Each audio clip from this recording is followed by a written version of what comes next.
Welcome to wish full ಅಡುಗೆ ಮನೆ.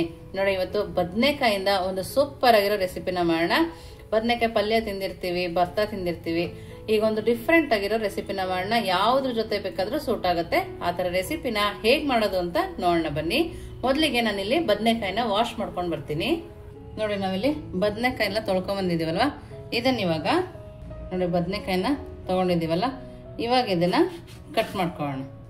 ನೋಡಿ, ಈ ತರ ದಪ್ಪ ದಪ್ಪಗೆ ಮಾಡ್ಕೊಳ್ಳೋಣ. ಟೇಸ್ಟ್ ಅಂತೂ ಸೂಪರ್ ಆಗಿರುತ್ತೆ ಅಂತಾನೆ ಹೇಳ್ಬೋದು. ನೋಡಿ, ಎಲ್ಲ ಬದನೆಕಾಯಿನೂ ಈ ಸೈಜಲ್ಲಿ ಕಟ್ ಮಾಡಿ ನೋಡಿ ನೀರೊಳಗಡೆ ಹಾಕೋಬೇಕು. ನಾವು ನೀರೊಳಗಡೆ ಹಾಕೋದ್ರಿಂದ ಬದನೆಕಾಯಿ ಕಪ್ಪಾಗಲ್ಲ. ನಾನಿಲ್ಲಿ ತೊಟ್ಟನ್ನ ಒಂದು ಅರ್ಧ ಆಗೋಷ್ಟು ತಕ್ಕೊಳ್ತಾ ಇದ್ದೀನಿ. ನೋಡಿ, ಈ ತರ ತಕ್ಕೊಂಡು ಬದನೆಕಾಯಿನ ಕಟ್ ಮಾಡಿ ಹಾಕೋಬೇಕು. ಮೇಲ್ಗಡೆ ಭಾಗ ಬಿಳಿ ಬಿಳಿಯಾಗೆ ಇರುತ್ತೆ. ನಾವು ನೀರಲ್ಲಿ ಹಾಕಿಲ್ಲ ಅಂದ್ರೆ ತಕ್ಷಣಕ್ಕೆ ಕಪ್ಪಾಗ್ಬಿಡತ್ತೆ. ನೋಡಿ, ಎಲ್ಲದನ್ನು ಅದೇ ತರ ಕಟ್ ಮಾಡಿ ನೀರೊಳಗಡೆ ಹಾಕೋಣ.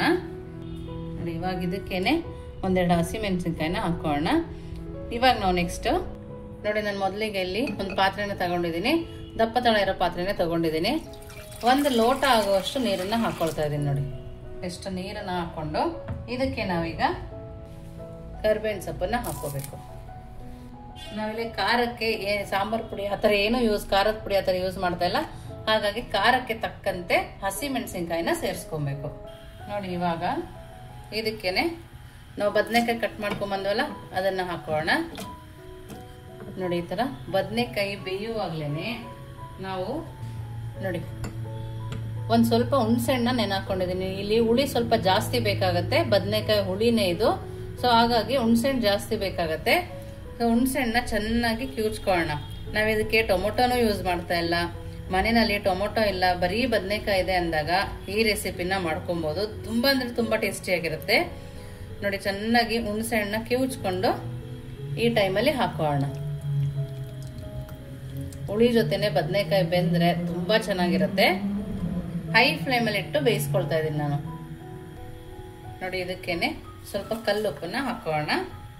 ಹಾಗೇನೆ ಸ್ವಲ್ಪ ಬೆಲ್ಲನ ಸೇರಿಸ್ಕೋಣ, ಸ್ವಲ್ಪ ಅರಿಶಿನ ಪುಡಿ. ಇಷ್ಟನ್ನು ಸೇರಿಸ್ಕೊಂಡು ನಾವು ಬದನೆಕಾಯಿನ ಚೆನ್ನಾಗಿ ಬೇಯಿಸ್ಕೋಣ. ನೋಡಿ, ಇಲ್ಲಿ ಬದನೆಕಾಯಿ ಸ್ವಲ್ಪ ಬೆಂದಿದೆ ಅಲ್ಲ, ಈ ಟೈಮಲ್ಲಿ ನಾನಿಲ್ಲಿ ಒಂದು ಬೌಲ್ ಆಗುವಷ್ಟು ತೊಗರಿ ಬೇಳೆನ ಬೇಯಿಸ್ಕೊಂಡಿದ್ದೆ, ಅದನ್ನ ಹಾಕೊಳ್ತಾ ಇದ್ದೀನಿ. ನೋಡಿ, ಸಾಫ್ಟ್ ಆಗಿ ಬೇಯಿಸ್ಕೊಂಡಿದ್ದೀನಿ. ಆ ಬೇಳೆನ ನಾವು ಈಗ ಇದ್ರೊಳಗಡೆ ಹಾಕೋಣ. ಬೇಳೆನೂ ಹಾಕಿ ನೀಟಾಗಿ ಕೈ ಆಡಿಸ್ಕೊಂಡು ಬೇಯಿಸ್ಕೊಳ್ಳೋಣ. ನೀವಿನ್ನು ನಮ್ಮ ವಾಟ್ಸಪ್ ಗ್ರೂಪಿಗೆ ಜಾಯಿನ್ ಆಗಿಲ್ಲ ಅಂದ್ರೆ ವಿಶ್ ಫುಲ್ ವಾಟ್ಸಪ್ ಗ್ರೂಪ್ಗೆ ಜಾಯಿನ್ ಆಗೋದನ್ನ ಮರಿಬೇಡಿ. ನೀವಿನ್ನು ನಮ್ಮ ಚಾನಲ್ ಸಬ್ಸ್ಕ್ರೈಬ್ ಆಗಿಲ್ಲ ಅಂದ್ರೆ ಸಬ್ಸ್ಕ್ರೈಬ್ ಆಗಿ. ನೋಡಿ, ಇದನ್ನ ಹೈ ಫ್ಲೇಮಲ್ಲಿ ಇಟ್ಕೊಂಡು ಕುದಿಸ್ಕೊಂಡ್ ಬರೋಣ. ಇದನ್ನ ಕುದಿಯೋಕೆ ಪಕ್ಕಕ್ಕಿಟ್ಟು ನೆಕ್ಸ್ಟ್ ಏನ್ ಮಾಡೋದು ನೋಡೋಣ ಬನ್ನಿ. ನೋಡಿ, ನಾನಿಲ್ಲಿ ಒಂದು ಬಾಣ್ಲಿನ ತಗೊಂಡಿದ್ದೀನಿ. ಅದಕ್ಕೆ 1 ಗ್ಲಾಸ್ ಆಗುವಷ್ಟು ನೀರನ್ನ ಹಾಕೊಳ್ತಾ ಇದ್ದೀನಿ. ನೋಡಿ, 1 ಗ್ಲಾಸ್ ನೀರು ಸಾಕಾಗತ್ತೆ. ಇವಾಗ ಇದನ್ನ ಚೆನ್ನಾಗಿ ಕುದಿ ಬರೋ ತನಕ ಕುದಿಸ್ಕೊಳ್ಳೋಣ. ಇಲ್ಲಿ ಪಕ್ಕದಲ್ಲಿ ನೀರು ಕುದಿತಾ ಇದೆ, ಅಲ್ಲಿ ಸಾಂಬಾರು ಕೂಡ ಕುದಿತಾ ಇದೆ, ಎರಡು ಒಟ್ಟಿಗೆ ಆಗುತ್ತೆ. ನೋಡಿ, ನೀರು ಕುದಿತಾ ಇರ್ಬೇಕಾದ್ರೆ 1 ಬಟ್ಲಾಗುವಷ್ಟು ರಾಗಿ ಹಿಟ್ಟನ್ನ ಹಾಕೊಳ್ತಾ ಇದ್ದೀನಿ. ರಾಗಿ ಹಿಟ್ಟನ್ನ ನೋಡ್ಬಿಟ್ಟು ಹಾಕೊಳ್ಳಿ. ಕೆಲವೊಂದು ರಾಗಿ ಹಿಟ್ಟು ಗಟ್ಟಿ ಆಗುತ್ತೆ ಒಂದೊಂದ್ಸರಿ ಮುದ್ದೆ. ನೋಡಿ, ಇದು 1 ಲೋಟ ನೀರಿಗೆ ನಾನು ಬಟ್ಲು ತೋರಿಸಿದ್ನಲ್ಲ ಆ ಅಳತೆನಲ್ಲಿ ಇದೆ. ನೋಡಿ, ಇವಾಗ ಇದನ್ನ ಚೆನ್ನಾಗಿ ಬೇಯಕ್ಕೆ ಬಿಡೋಣ. ನೋಡಿ, ಮೀಡಿಯಂ ಫ್ಲೇಮಲ್ಲಿ ಇಟ್ಕೊಂಡು ಮುದ್ದೆನ ತಿರುಗಿಸ್ಕೋಬೇಕು. ಈ ತರ 1 ಗಂಟೆ ಇರಬಾರ್ದು, ಆ ತರ ನಾವ್ ಇದನ್ನ ತಿರುಗಿಸ್ಕೊಬೇಕು. ನಮಗೆ ಮುದ್ದೆ ತಿರುಗಕ್ಕೆ ಕೋಲ್ ಬೇಕು ಅಂತೀವಿ. ಕೋಲು ಬೇಡ, ಏನು ಬೇಡ, ಒಂದು ಬಾಣ್ಲಿ ಇದ್ರೆ, ಒಂದು ಮಚ್ಚಕಾಯಿ ಇದ್ರೆ ಸಾಕು. ತುಂಬಾ ಚೆನ್ನಾಗಿ ನಮಗೆ ಮುದ್ದೆ ಆಗತ್ತೆ. ರಾಗಿನೂ ಹೆಲ್ತ್ ಕೂಡ ಒಳ್ಳೇದು. ನೋಡಿ, ಈ ತರ ಮೀಡಿಯಂ ಫ್ಲೇಮಲ್ಲಿ ಇಟ್ಕೊಂಡೆ ಚೆನ್ನಾಗಿ ತಿರುಗಿಸ್ಕೊಂಡು ಬೇಯಿಸ್ಕೊಬೇಕು. ಮುದ್ದೆ ಚೆನ್ನಾಗಿ ಬೇಯಬೇಕು, ಅವಾಗ ರುಚಿನೂ ಚೆನ್ನಾಗಿರುತ್ತೆ, ಆರೋಗ್ಯಕ್ಕೂ ಕೂಡ ಒಳ್ಳೇದು. ನೋಡಿ, ಇವಾಗ ಬಾಣ್ಲಿಯಿಂದ ಬಿಡ್ತಾ ಇದೆ. ನೋಡಿ, ಈ ತರ ಬಿಟ್ರೆ ಮುದ್ದೆ ಚೆನ್ನಾಗಿ ಬೆಂದಿದೆ ಅಂತ. ನಾವೀಗ ಇದನ್ನ ಒಂದು ಬಟ್ಲಲ್ಲಿ ನೀರನ್ನ ಇಟ್ಕೊಳ್ಳೋಣ. ಹಾಗೇನೆ ನಾವು ತಿರುಗ್ಕೊಂಡಲ್ಲ ಮುದ್ದೆ, ಅದನ್ನು ಕೂಡ ಹಾಕೋಣ. ನೋಡಿ, ಮುದ್ದೆ ಚೆನ್ನಾಗಿ ಬೆಂದ್ರೆ ತುಂಬಾ ಚೆನ್ನಾಗಿ ಬರುತ್ತೆ ಘಮ. ಕೈಯಲ್ಲಿ ಒಂದು ಸ್ವಲ್ಪ ಒದ್ದೆ ಮಾಡ್ಕೊಂಡು ಹಾಕೋಬೇಕು. ನೋಡಿ, ನಾವು ಬಾಣ್ಲಲ್ಲೇ ನಾದಿರ್ತೀವಲ್ಲ, ಇಲ್ಲಿ ನಾದೋ ಅವಶ್ಯಕತೆ ಬರೋದಿಲ್ಲ. ನೋಡಿ, ಕೈಗೆ ಸ್ವಲ್ಪ ಒದ್ದೆ ಮಾಡಿಕೊಂಡು ನಾನಿಲ್ಲಿ ಪುಟಾಣಿಗೆ 2 ಮುದ್ದೆ ಮಾಡ್ಕೊಳ್ತೀನಿ. ಮುದ್ದೆ ಮಾಡೋದು ತುಂಬಾ ಸುಲಭ ನೋಡಿ. ಬಿಸಿ ಬಿಸಿಯಾಗಿ 2 ಮುದ್ದೆ ಆರಾಮಾಗುತ್ತೆ ಒಂದು ಬೌಲ್ ರಾಗಿ ಹಿಟ್ಟಿಂದ. ನೋಡ್ತಾ ಇದ್ದೀರಲ್ಲ ಎಷ್ಟು ಚೆನ್ನಾಗಾಗಿದೆ ಮುದ್ದೆ ಅಂತೇಳಿ ನೋಡಿ. ಇವಾಗ ನಾವು ಸಾಂಬಾರು ಕುದೀತಾ ಇದೆಯಲ್ಲ ನೋಡೋಣ ಬನ್ನಿ. ನೋಡಿ ಬದನೆಕಾಯಿ ಕೂಡ ಬೆಂದು ಸಾಂಬಾರು ಎಷ್ಟು ಚೆನ್ನಾಗಿ ಕೂತಿದೆ.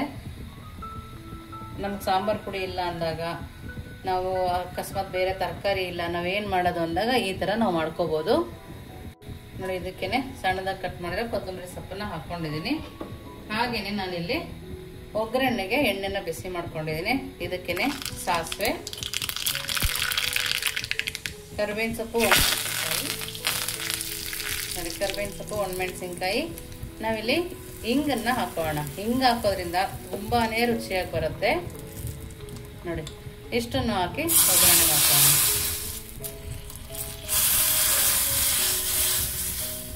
ನಾವು ಒಗ್ಗರಣೆ ಹಾಕೋದ್ರಿಂದಲೇ ತುಂಬಾ ರುಚಿಯಾಗಿರುತ್ತೆ ನೋಡಿ. ಕಲರು ನೋಡ್ತಾ ಇದ್ರಲ್ಲ ಎಷ್ಟು ಚೆನ್ನಾಗಿದೆ ಅಂತೇಳಿ. ಸಾಂಬಾರು ರೆಡಿ ಇದೆ. ಇವಾಗ ಯಾವ ತರ ಸರ್ವ್ ಮಾಡೋದು ನೋಡೋಣ ಬನ್ನಿ. ನೋಡಿ ನಾವು ಮಾಡ್ಕೊಂಡಿರೋ 2 ಮುದ್ದೆ ಕೂಡ ರೆಡಿ ಇದೆ ನೋಡಿ. ಅದರ ಜೊತೆಗೆ ಬದನೆಕಾಯಿ ಸಾಂಬಾರು ನೋಡ್ತಾ ಇದ್ರಲ್ಲ ಕಲರ್ ಎಷ್ಟು ಚೆನ್ನಾಗಿದೆ ಅಂತೇಳಿ. ಖಾರದ ಪುಡಿ ಬೇಕಾಗಿಲ್ಲ, ಸಾಂಬಾರು ಪುಡಿ ಬೇಕಾಗಿಲ್ಲ, ಯಾವುದು ಬೇಕಾಗಿಲ್ಲ ಬೇರೆ ತರಕಾರಿ. ಈ ಬದನೆಕಾಯಿ ಒಂದಿದ್ರೆ ಸಾಕು, ಸೂಪರ್ ಆಗಿ ನಾವು ಸಾಂಬಾರನ್ನ ಮಾಡ್ಕೊಬೋದು. ಕೆಲವೊಂದು ಮದುವೆಗಳಲ್ಲಿ ಕೂಡ ಮಾಡಿರ್ತಾರೆ, ತುಂಬಾ ರುಚಿಯಾಗಿರುತ್ತೆ. ಉಡುಪಿ ಕಡೆ ಈ ಕಡೆ ಎಲ್ಲ ಕಾಮನ್ ಆಗಿ ಮಾಡಿರ್ತಾರೆ ನೋಡಿ. ಎಷ್ಟು ಚೆನ್ನಾಗಿದೆ ಅಂದರೆ ನೋಡಿ. ಮುದ್ದೆ ಜೊತೆಗೆ ನೋಡ್ತಾ ಇದ್ದೀರಲ್ಲ ಎಷ್ಟು ಚೆನ್ನಾಗಿದೆ, ಅಂಟ್ಕೊಂಡಿದೆ ನೋಡಿ ಎಲ್ಲ ರಸ ನೋಡಿ. ಸೂಪರ್ ಅಂದರೆ ಸೂಪರ್ ಅಂತಲೇ ಹೇಳಬೇಕು. ಖಂಡಿತವಾಗ್ಲೂ ನೀವು ಒಂದ್ಸರಿ ಟ್ರೈ ಮಾಡಲೇಬೇಕು, ಅಷ್ಟು ಚೆನ್ನಾಗಿದೆ. ನೀವು ಒಂದ್ಸರಿ ಮನೇಲಿ ಮಾಡಿ ಹೇಗಿತ್ತು ಅಂತ ವಿಶ್ಫುಲ್ ಅಡಿಗೆ ಮನೆಗೆ ಕಮೆಂಟ್ ಮೂಲಕ ತಿಳಿಸೋದನ್ನ ಮರಿಬೇಡಿ. ನೀವಿನ್ನೂ ನಮ್ಮ ಚಾನಲ್ ಲೈಕ್ ಮಾಡಿಲ್ಲ ಅಂದರೆ ಲೈಕ್ ಮಾಡಿ, ಶೇರ್ ಮಾಡಿ, ಸಬ್ಸ್ಕ್ರೈಬ್ ಮಾಡಿ ವಿಶ್ಫುಲ್ ಅಡಿಗೆ ಮನೆಗೆ. Thank you.